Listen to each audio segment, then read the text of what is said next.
So Washington, D.C., just like Westminster in London, in terms of being a political town, used to really be a town that ran on lunch. And a lot of the hardworking and manual labor types out there probably thinking, fucking hell, it's, all right to be you, isn't it? And I suppose the answer to that is yes. So today, I'm taking you to a good old-fashioned Washington, D.C. power lunch. I'm walking there so I can get my steps in so that I can get my martini on.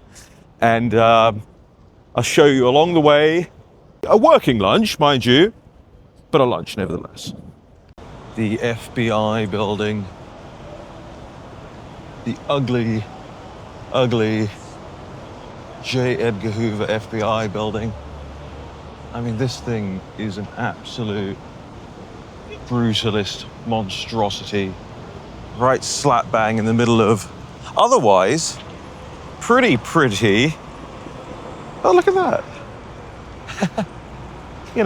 Look at this beautiful architecture, the old post office tower, Pennsylvania Avenue, Department of Justice on my right, archives straight ahead, Capitol building in the distance, and then you have this just awful. Ugh.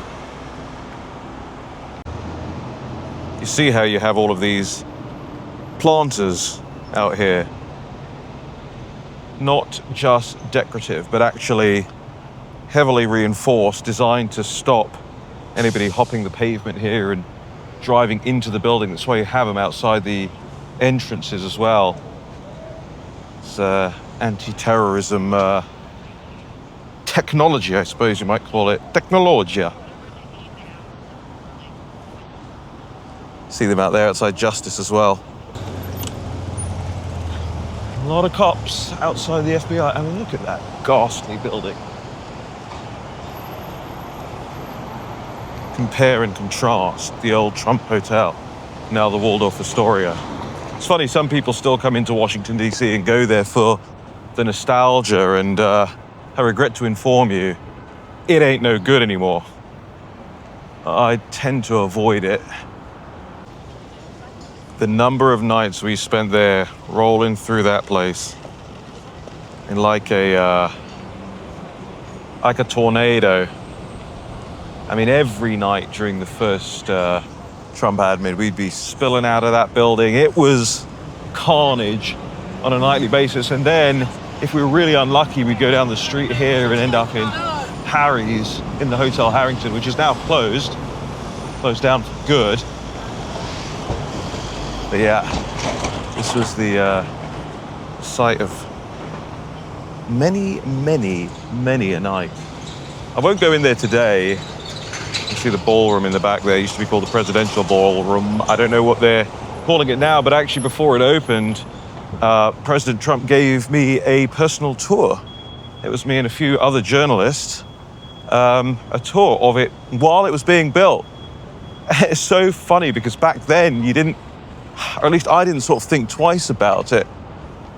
And you change phones and SIM cards and memory cards and all of this stuff, and all the footage from back then of me just walking around, with Donald Trump showing me the ballroom is just probably gone. I mean, I suppose it may be somewhere on some device, but struggle to find it, to be honest with you.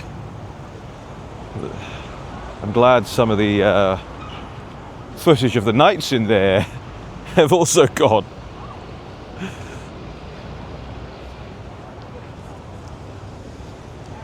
Hey, what's going on? I often see people I know out on the streets in DC, mostly friendly. This is a pub called the Elephant and Castle. I used to like going here because they do it at an English breakfast of sorts. In fact, some magazine once did a story about me hanging out here. They called it Trump International, the article name, not the pub. And does a pint of London Pride. It's pretty decent. But It's actually a Canadian chain, I think, which is funny.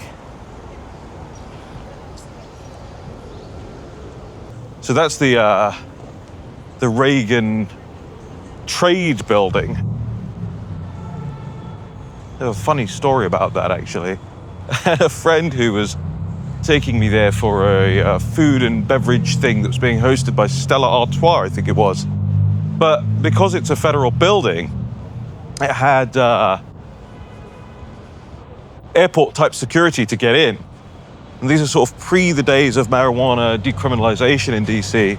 So he's being paranoid and digs up one of these planters that you see out there, stashes his weed in it, buries it, and we come back out 3 hours later, he picks it right back up. It's not that funny a story, I guess, but it was funny at the time. Yeah, there appears to be some sort of market down there, but that's not where we're going. The more I do these videos, the more I realize actually how cool some of this stuff must be if you're not from here. How weird some of it must be as well. This is the DC government building over here, and if I can zoom in a little bit with this, you can see that they brag on this little antiquated sign outside about just how much tax, federal tax, has been paid this year. Astronomical numbers, $5.6 billion up on that thing. But yeah, this is a little area that's kind of used as a lunch spot, skate park type deal in the middle here. But it's interesting, for a very long time, Washington DC and America in general really didn't have much in the way of World War I memorials, and it was something that a lot of people had brought to attention over the years to say, you know, we're really not honoring those people who sacrificed very well. And so over the course of some years, they designed and built what's in front of me now, this park that you see. And I'm going to show you around there a little bit. But we're going to go up here, stay a little quiet because it's more of a place of respect more than anything else. But it's great that they've built this. I'll show you some of the inscriptions they have.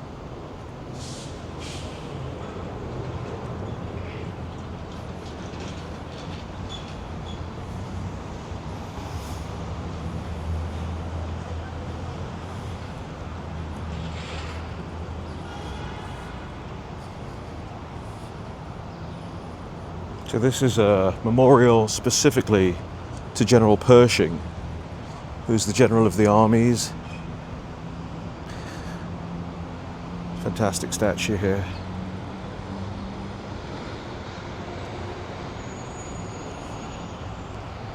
And as I say, this is all really quite new. It's gone up in the last couple of years. It has a whole history here of America's entry into the war, the maps. It's really well done. It's very, very detailed and beautiful. It really pays great testament to the people. 1 million American soldiers fought. And it continues on over here to this fountain.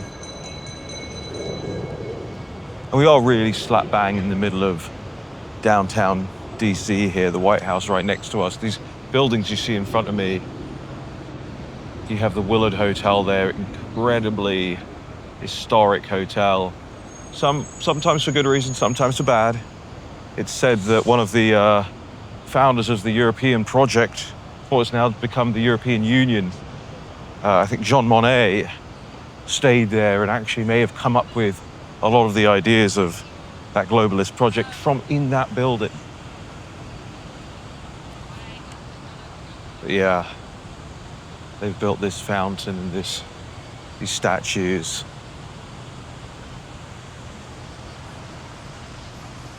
And done a very, very good job, I must say. As somebody who is usually a critic, I think they've done a mighty, mighty fine job here.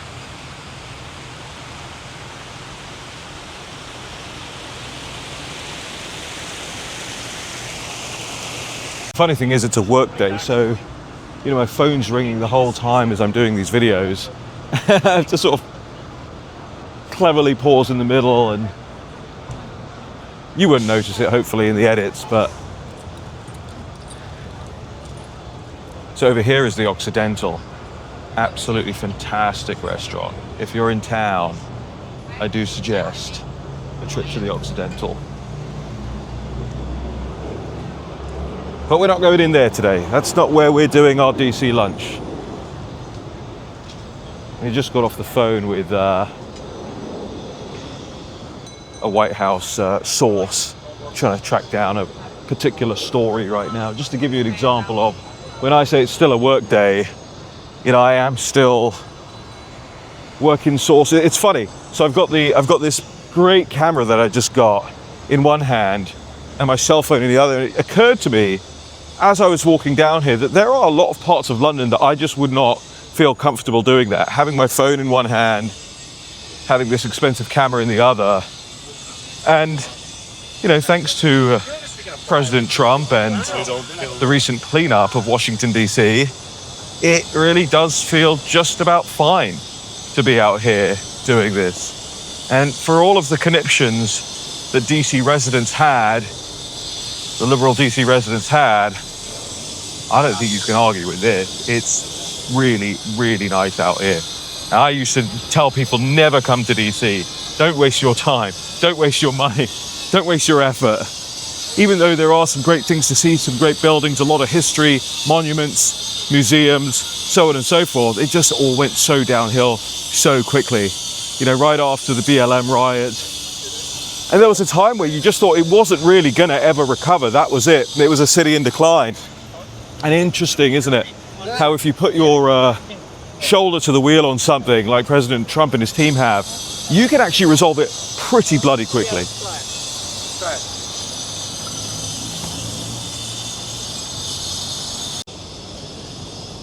Very popular tourist hotspot here. Been around for just about forever. The old Ebbet Grill.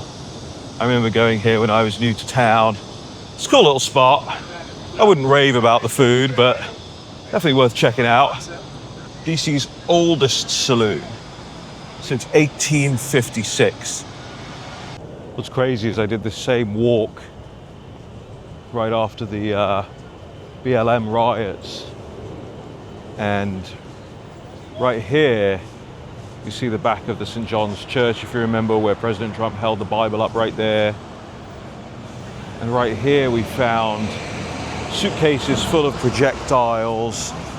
All of this was blocked off at the time. Not blocked off like this, but I mean huge 10-foot high barricades that have been plastered in Marxist stuff and BLM stuff and all that kind of thing. I mean, it was really, really ugly and horrible, a terrible time in this city's history. And of course, the White House is through there. Speed up a little bit here. Show you. And from a performative sense, you know, they put the BLM stuff up in the road here, the bricks, and they spelled it out on the road on 16th Street right here. It's now been taken down. And then they used to also call this Khashoggi Way, after the journalist who was murdered by the Saudis, I guess. I don't know if you're allowed to say jury's still out on that one. I don't think it is, by the way. I don't think they even tried to hide it that well. There's the White House. But yeah, it was a really strange thing that happened to Mr. Khashoggi. Wasn't exactly a saint himself, but you don't wish that on anyone. Chopped up and found in a suitcase or whatever it was. But yeah, they had all of this performative liberal stuff up around here, and it's all gone. So that's nice. Feels like everybody's city again. America's city, as it should be. The national capital. Well, there's some beautiful buildings around here.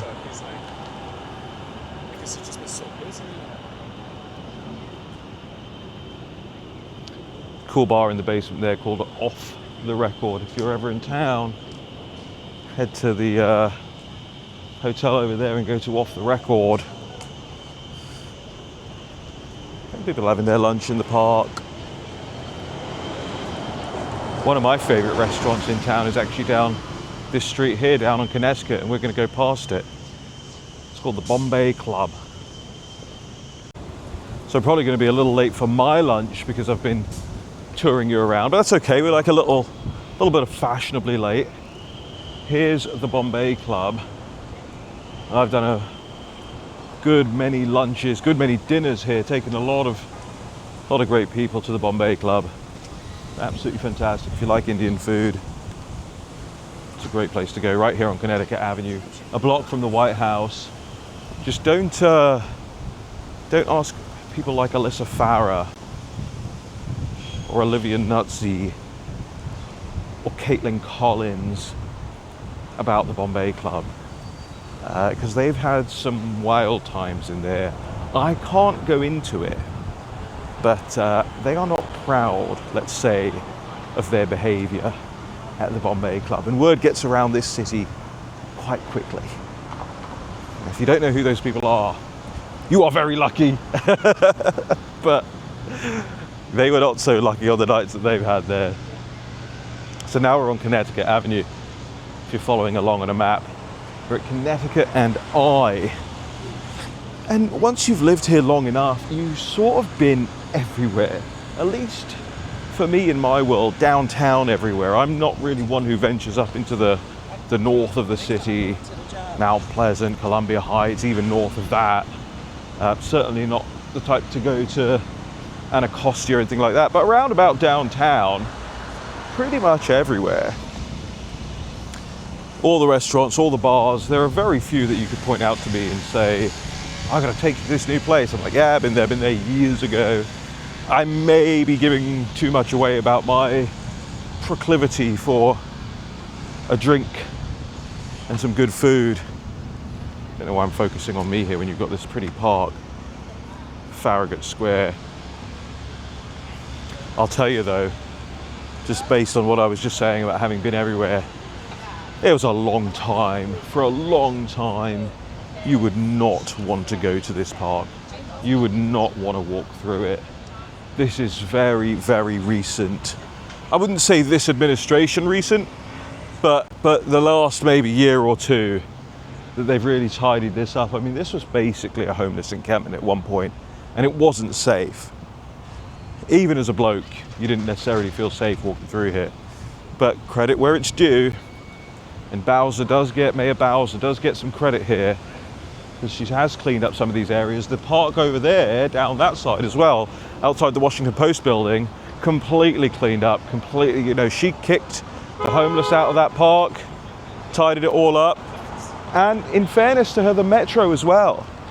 The DC Metro now is nothing like it used to be. One day I'll do a video down there for you as well.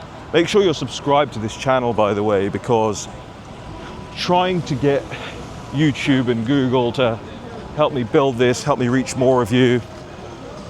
So if you subscribe, that really helps the process. And of course, sharing the video, leaving a comment, all of those things kind of kick the algorithm into gear.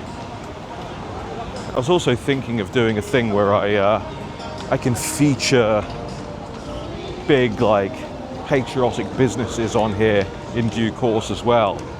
So if you're one of those, leave me a comment. I go through all the comments, as you can probably see as well. I love getting in there and interacting with people on the videos. And we're close to where we're going for lunch. The video is going to be very, very long, but I don't know. You get some of the travel vloggers, Bald and Bankrupt and things like that. They do like hour-longs. So I think every so often it's nice to have that. You've probably got this on in the background somewhere, scrolling through Instagram while you're listening to me touring you around DC. And then when I say, oh, you got to look at this, you look at the screen. So I'm going to say, oh, you got to look at this, because up there on that terrace, up there is another one of my old haunts that a lot of mischief has been made at, and that is the Morton's Terrace on Connecticut Avenue. And it's funny, when I first started visiting America, there were sort of two reasons that I always gravitated down here. I rarely ever come down here anymore. There were two major reasons that I gravitated down here. Number one, there used to be a Burberry store on the corner up ahead of us that had a British flag flying from it. So of course, naturally, me being from England, gravitated towards that. And then number two, this building here, where Morton's is in, I don't know if that was grammatically correct, in which Morton's it is. It used to have a giant American flag hanging all the way down in this glass. Now, of course, they've just got the little one up there. I suspect it was just too expensive to maintain.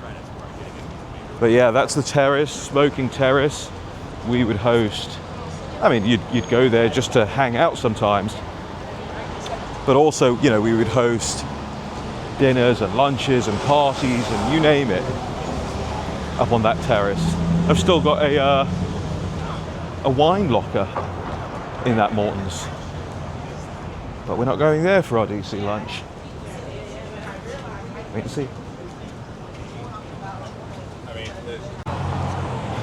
I'm not being funny, really not trying to overstate the case here, but I just can't believe how much cleaner and tidier and safer it feels around here now. You know, slap bang in the middle of downtown. It used to be really quite gross. And the city is still in its down period right now. It's still quiet, it's still just about still August. So we'll see what happens when the masses return, at least the political masses return. But for now, it's bloody gorgeous. Never thought I'd say it about DC again. We're stuck in traffic here. We're stuck in ambling traffic. So we're going to go round. Because we're almost there. It's a spot that some of you will know. It's a chain. It's around the country. Recently taken over by Landry's and Tillman Fertitta, if you know who that is or what that is. They run Morton's, Mastro's, Chart House, Rainforest Cafe, Del Frisco's, and the Palm, which we really do enjoy.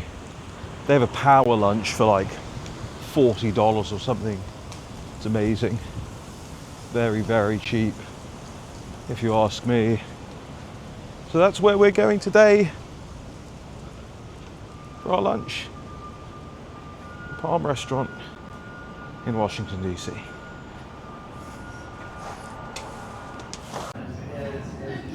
One of the cool things about the Palm downtown in DC is all the portraits on the walls of figures in town, famous people, regulars, and they just absolutely adorn the entire place. You will see names that you know for sure. You've got Wolf Blitzer here. Lots of cool portraits, hand drawn. I have friends who are up on the wall here. I am not up on the wall here because I don't come to the Palm enough. I was a Morton's guy. And then they've got JD and Usha Vance, President Donald Trump.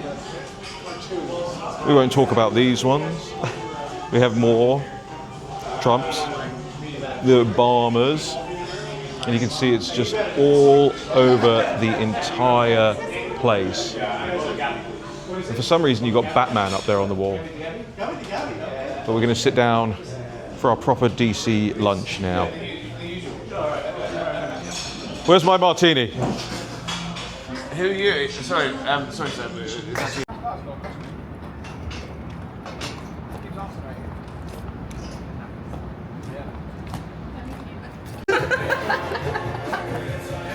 DC. No, because I feel like he's that. With Harry Cole, Save Victoria. the fucking West. But we're watching the United match, and clearly it's a Liverpool bar. Don't forget Man Thursday. It's a Liverpool bar, Can't even look. but it's empty. Mouth. And it's 12-11 to Grimsby right now. I mean, what the f is happening here? Like, even me, not even the most biggest film fan, I haven't seen this for years. Nah. And it's Grimsby. And here we are on a Wednesday afternoon. Come on, Grimsby, take that as a Yeah. Say hello to Sheffield Wednesday. Is it bad? He's gonna miss, he's gonna miss. He's gonna miss, he's gonna miss, he's gonna miss, he's gonna miss. Oh! It's over!